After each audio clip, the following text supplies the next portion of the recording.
Hi, I'm Jerry Evela, and I'm with Taste of San Francisco. And today we are going to be doing a San Francisco city tour, and it should be a lot of fun. So anyway, enjoy the video.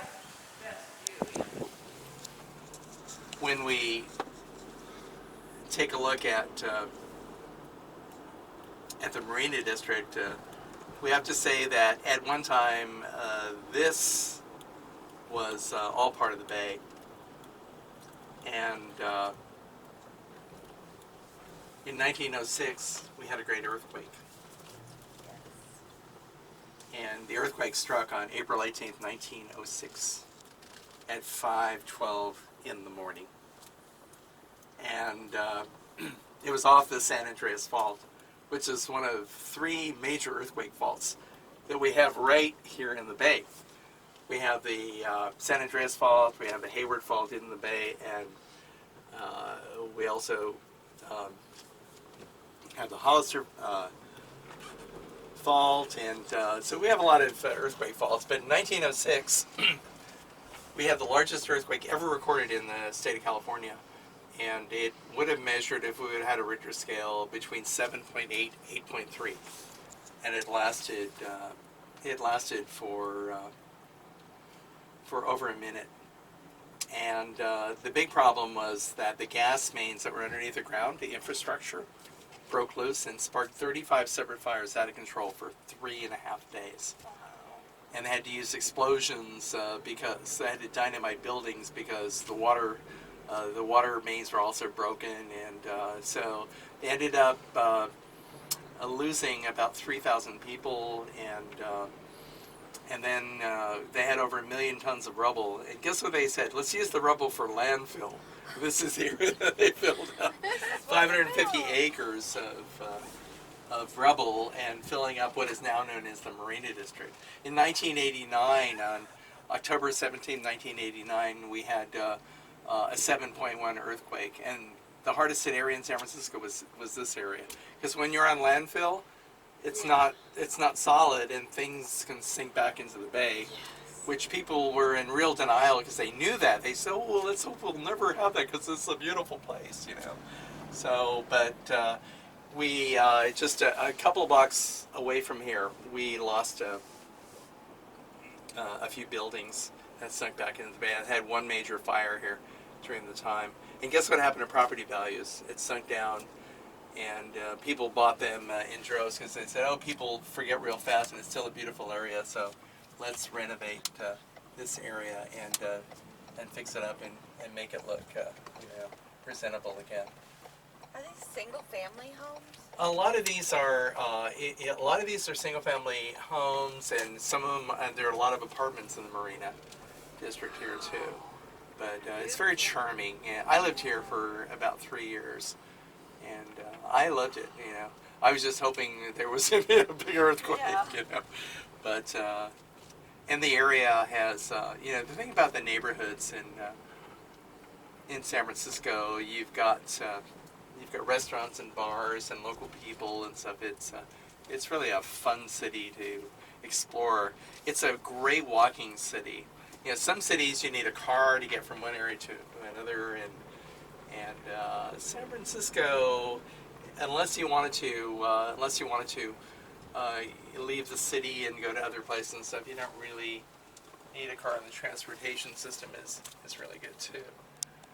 Bring lots of people back to San Francisco. That was the plan for the city, and they said we should host a World's Fair, and we had to outbid Los Angeles because Los Angeles wanted this World's Fair. It was the Panama Pacific Exhibition of 1915. They were going to celebrate the opening of the Panama Canal. And San Francisco, because of its needs, got the bid. And we also were going to use it to bring people back and celebrate that we've recovered, you know. And the phrase was, we'll show people that we've powered through this like the phoenix. You know. Rising from the ashes. Yeah, exactly. So the first thing that they had in the 550 acres before the Marina District was built in the 1920s is they had 30 pavilion buildings, and the only one left that they preserved is the Palace Fine Arts Building, which is in front of us here. This is the American Pavilion, and so what happened after the World's Fair was over is they started building homes in this area, and this is going to be preserved. So the richest people in the city wanted to have a location right where they had a view of the Palace Fine Arts Building. This would be very classic. It's a man by the name of Walter Johnson, who made his money in the lumber industry. He was a member of the $100 Million Club in 1960. $100 million. Wow. And he saw the devastation of the Palace Fine Arts Building, the original building, because it was falling apart and the city wasn't doing anything. He got mad. This is where he lived. Look on the left side here. Oh. See, it's more of a Castle, like, yeah. It's more Italianate, Yeah. a castle, and he's got he's got artwork from the Palace Fine Arts Building. So he gave $2 million, and the city gave another $2 to restore this. And he had to fight because they just said, "Oh, it's an old building. We don't have the money." He said, "You know what?" He said, "If you don't want to get a bad name from me, you better fix it." And he said, "Oh, I'll help you. I'll give you half the money." And so he was the voice that brought this back, and they renovated this in 1966. And it's one of my favorites. See the ladies up on top there? yeah. Okay, there's the symbolic gestures right there. Those ladies, the architect decided that he was going to show some sympathy for victims, not only of the earthquake, but of the First World War. First World War was going on. And so he said, "I'm going to put ladies on the very top," and thinking about these poor innocent victims who were thrown to tragedy. And he said, "I'm going to have them soberly leaning down and thinking about these poor people, and they're going to hide their faces and cry into the boxes. But what they're going to cry into is flower boxes, and they had flowers there, and so it was a symbolic gesture to say, you know, we can restore some life here with beautiful flowers coming up." And guess what? The people that were going to put everything together, they said, "Look, there's too many flower boxes, and we don't have a lot of irrigation systems to go up there, so we'll just leave it symbolically without the flowers up there." Forget the flowers. Forget the flowers, yeah. The original materials for Palace Fine Arts Building was wood, and they had just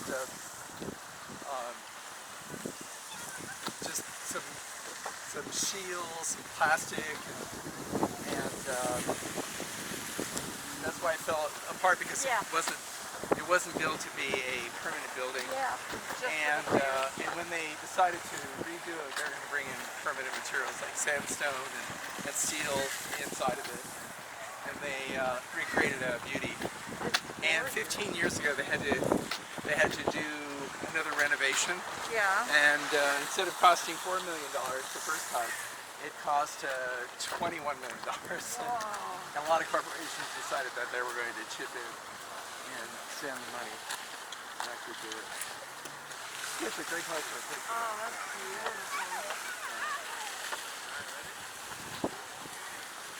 If you guys want to photograph it, I was gonna say. yeah, and you don't have to keep your mask on when you're taking a picture. So. Your faces. My phone. Stewart and Kim Novak, and so they also have resident swans, and I see a lot of Canadian geese right there, but they also have resident swans here, like about 5 of them, and very romantic, and when people are out here taking their wedding portraits, it's so perfect, you know. And, the original concept of the Weeping Ladies, right there, They said, well, we can't put any flowers there, but we can symbolize the weeping ladies by having weeping willows. Weeping willows, weeping ladies. So that was the symbolic gesture. And so we can still, you know, give the hint of them weeping. Yeah. So there are a lot of ways that you can do that. Probably don't have to spend so much on renovation. We were talking about you, and now you're showing up. How are you? Today I talked to all the aliens. Hi, Mom. When do you want to stand right here and I'll take a picture of you and the swan? Sure. Want to do that? Everything is out. Do it. And that's what it is because, yeah.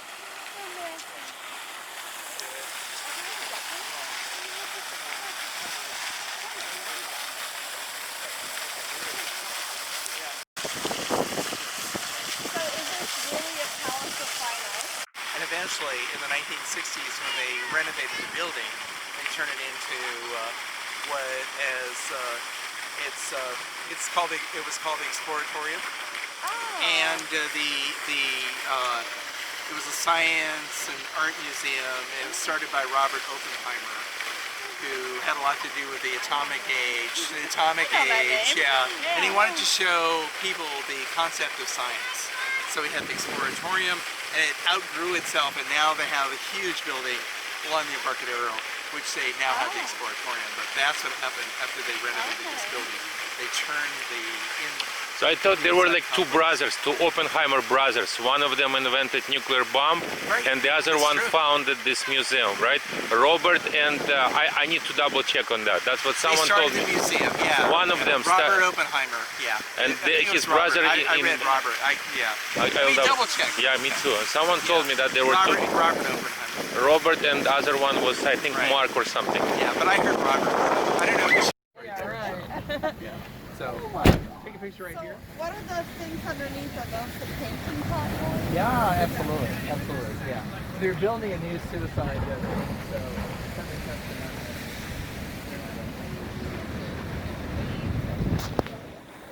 Yeah, they don't want to do this movie of the bridge, but just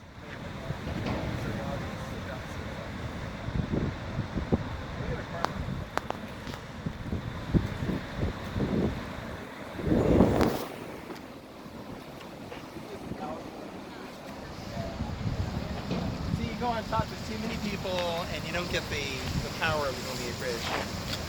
Just don't tell too many people about this location.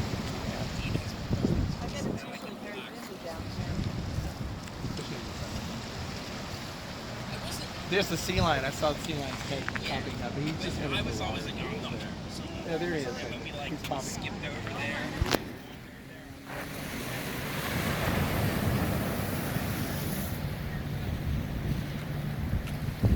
What's growing on the rocks? Sorry. What is on the rocks? Are those barnacles or is that some kind of Yeah, there's Meat, how it's called? Mussel, Mussels? mussels. mussels. Yeah. Yes. Just be careful. Yeah. I like this rusty chain. Good. I think it's cool. Yeah.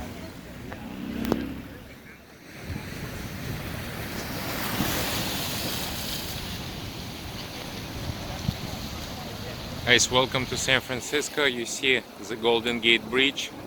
You see the Golden Gate Strait. You see Sausalito on the other side of the strait. You see Alcatraz. You see the Bay Bridge. And you see Coy Tower from here. Colas will take you on a city tour or on wine tour or the tour to Silicon Valley. Taste of San Francisco at tasteofsf.com or call us 415-990-0334. 415-990-0334. We have professional tour guides with more than 20 years of experience, and they all speak English much better than me.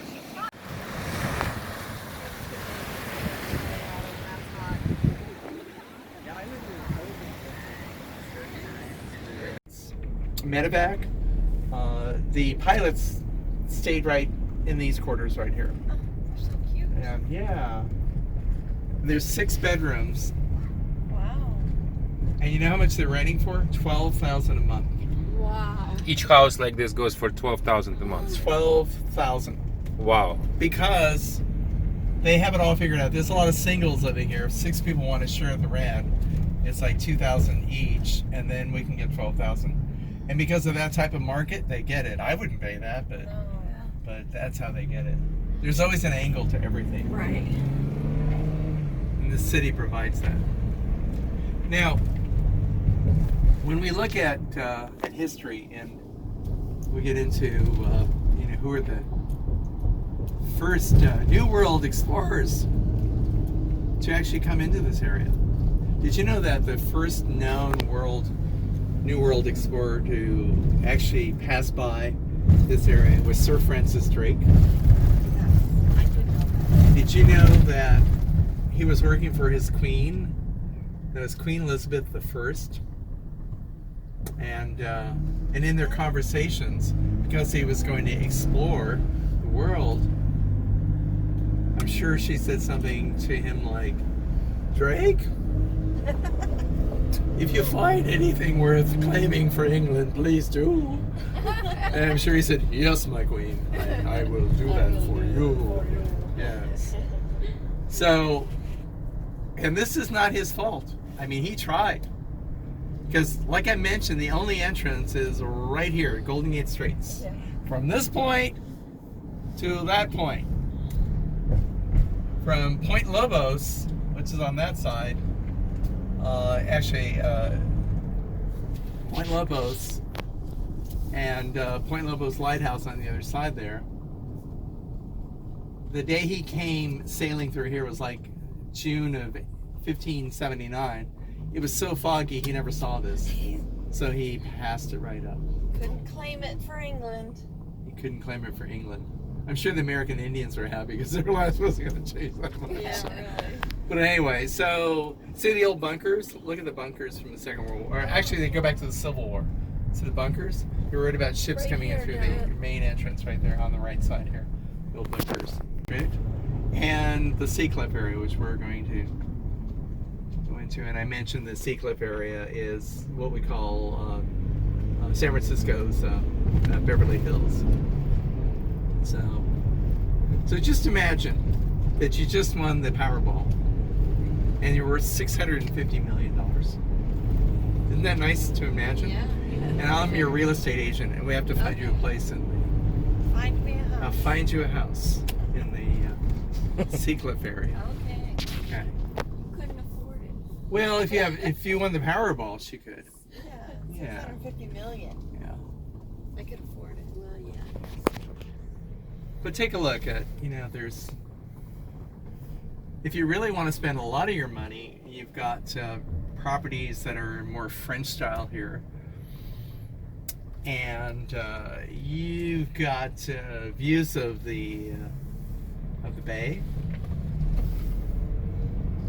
There's that is called a princess flower tree. I wondered what that Princess was. flower tree. Beautiful. And look at the hydrangeas, aren't they gorgeous? Look at the Yeah. parking. So, yeah, there's no garages. Everybody has to park in the street. Well, there's a garage right there, but yeah, most of them, yeah. Wow, look at that rounded Yeah. water making. Look at this one with the tree. I love that. That's pretty. So pick your house and we'll knock on the door and say, would you like to sell your house? Yeah. We'll take it. So these are areas that most look over on the left side and all the windows right there. Oh, Isn't that spectacular? that is. And he lived there for 18 years? For 18 years. Yep. That's so Then he moved to Marin County and he ended up committing suicide because he had something called Lewy body syndrome. It was very painful. Most people don't really know that. No, I And it's sad, and he shocked everyone. But and there was flowers all over the place on this property here so pretty. when he died. There's a little private beach. Well, it's not a private beach, it's a public beach called China Beach.